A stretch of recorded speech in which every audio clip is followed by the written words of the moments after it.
Vacunación en la Ciudad de México. Para conocer un poco más sobre este tema, le damos la bienvenida con mucho gusto a Mauricio Rodríguez, vocero de la Comisión de Atención al COVID-19 de la UNAM. Mauricio, ¿qué tal? Hola, Hernán, ¿cómo estás? Saludos al auditorio, bien, muchas gracias por invitarnos.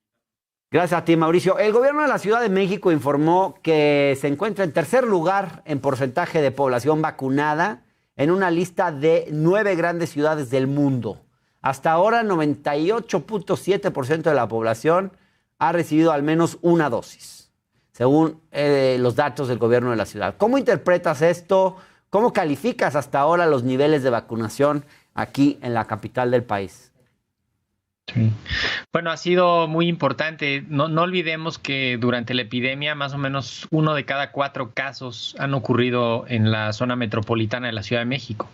Desde el inicio ha sido una zona con muchísima actividad epidémica y eso, pues desde luego pone como prioritaria la vacunación de la población en este lugar, ¿no? Porque pues, la mayoría de la epidemia está ocurriendo aquí, todo lo demás está ocurriendo en diferentes ciudades, en diferentes momentos, ¿no? Pero la ciudad siempre había tenido una actividad epidémica importante.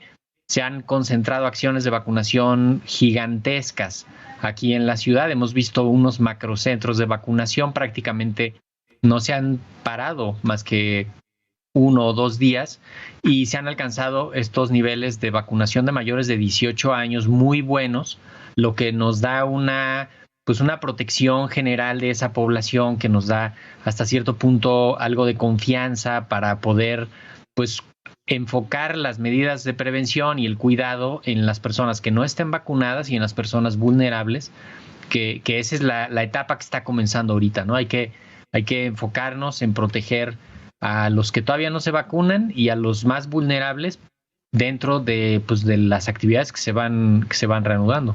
Ahora, Mauricio, ¿qué explica que al parecer estamos como Ciudad de México por encima de urbes como Madrid, Nueva York, Tokio, en niveles de vacunación y también de acuerdo con los datos de Johns Hopkins? ¿Cómo te explicas esto? Bueno, hay que reconocer que en México hay una aceptación de las vacunas que ya lo quisieran, ahora sí que ya lo quisieran en otros lados, ¿no? Esas coberturas no las tienen, porque ha habido mucha resistencia a la vacunación Exacto. Ha habido mucha resistencia en otros lados. En Nueva York, esta misma cita, ¿no? Hay una parte de los policías de la ciudad de Nueva York que no se quieren vacunar. Imagínate ese nivel de resistencia tan específico, y así como ellos, pues alrededor del 40% de los adultos en Estados Unidos dicen que no se quieren vacunar. Y ¿Debemos respetarlos en su derecho o es legítimo llamarles covidiotas? No, bueno, no es bueno estigmatizarlos, hay que ver qué es lo que los está motivando a hacer eso. Coviescépticos, y un poco ayudarlos. Sí, y un poco ayudarlos a ver en qué es en lo que tienen inquietud, por qué no se quieren vacunar y tratar de proporcionarles información que les ayude a, pues idealmente a cambiar de posición, ¿no? Y a conocer realmente todos los riesgos y todo lo que representa la acción que están tomando. Entonces, en México afortunadamente vemos coberturas muy buenas. Yo quizá nada más llamaría la atención en la cobertura de vacunación en embarazadas, que pues siento que es bajo, ¿no? No hemos llegado a la cobertura de embarazadas como se hubiera esperado, pero en general de adultos la aceptación de la vacuna ha sido muy buena. Y eso, pues justamente eso, y que se han concentrado acciones de vacunación pues inmensas, eso hace que tengamos coberturas que se traducen en mayor protección y se traducen pues en mejor comportamiento de la epidemia. Ahora, hay un tema. La Ciudad de México tiene un porcentaje de vacunación, de esquema completo de vacunación de 73%. Y eso sí está por debajo de ciudades como Madrid, Nueva York y Londres. Digamos, ¿cómo debemos interpretar esta diferencia sustancial entre personas con esquema completo y personas con al menos una dosis de la vacuna? Porque al final, ¿qué es lo importante? ¿Tener el esquema completo o tener al menos una vacuna? Bueno, lo primero es comenzar con la vacuna, ¿no? O sea, tener una primera dosis ya te da algo de protección. Okay. Y esa protección se refuerza al completar el esquema. Entonces, el escenario ideal es tener el esquema completo, ¿no? Pero ya tener esquemas iniciados, eso ya significa protección. Por eso es importante ir viendo eso y también en los casos que se enferman, identificar si tenían una dosis o el esquema completo y qué vacuna y un poco qué fue lo que pasó ahí, ¿no? Ahora, ya hablando del país en su conjunto, Mauricio, el 15 de octubre el Financiero publicó un artículo, por ejemplo, que señala que México solo ha vacunado completamente al 34% de la población. Digamos, esto sí, mucho menos que países de la región como Brasil, Chile, Argentina o incluso Ecuador.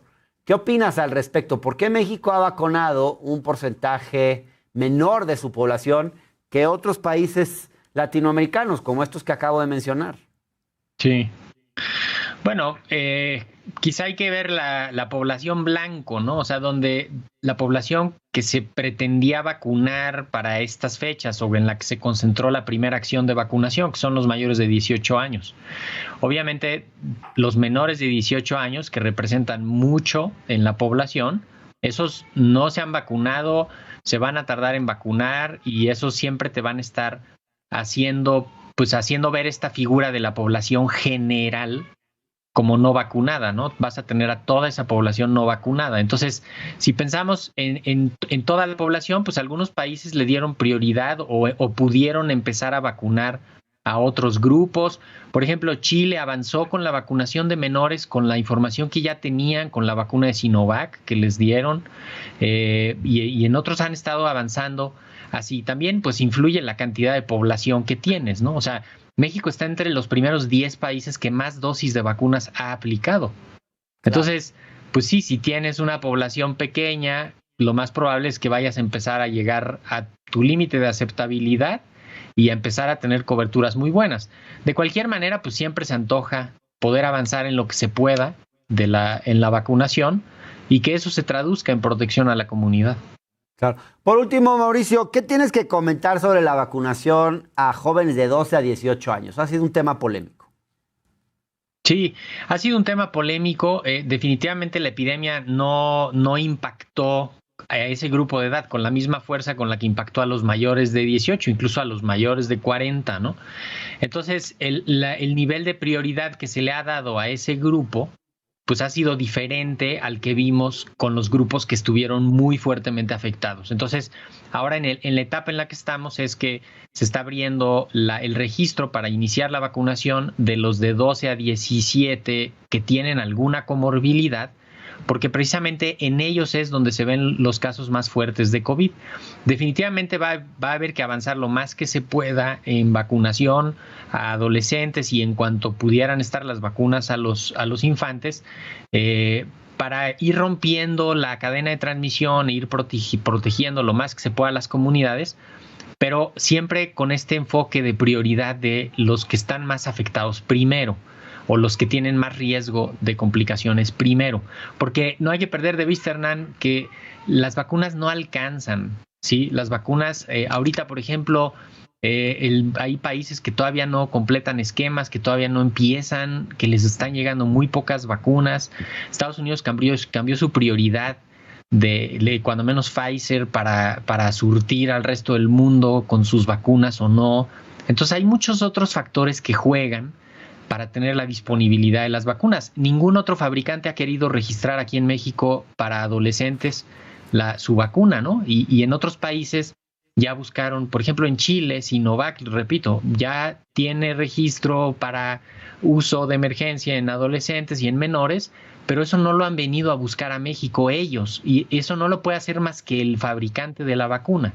Entonces tampoco depende nada más del gobierno o del equipo que está haciendo la vacunación, sino que depende también de articularse con los productores para que registren sus productos, para que traigan sus productos y para que vaya a haber productos. Si no aseguras las dosis antes de comenzar con cierto grupo, no vas a poder y vas a dejar ahí abierta muchísimas dosis incompletas, ¿no? Sin duda.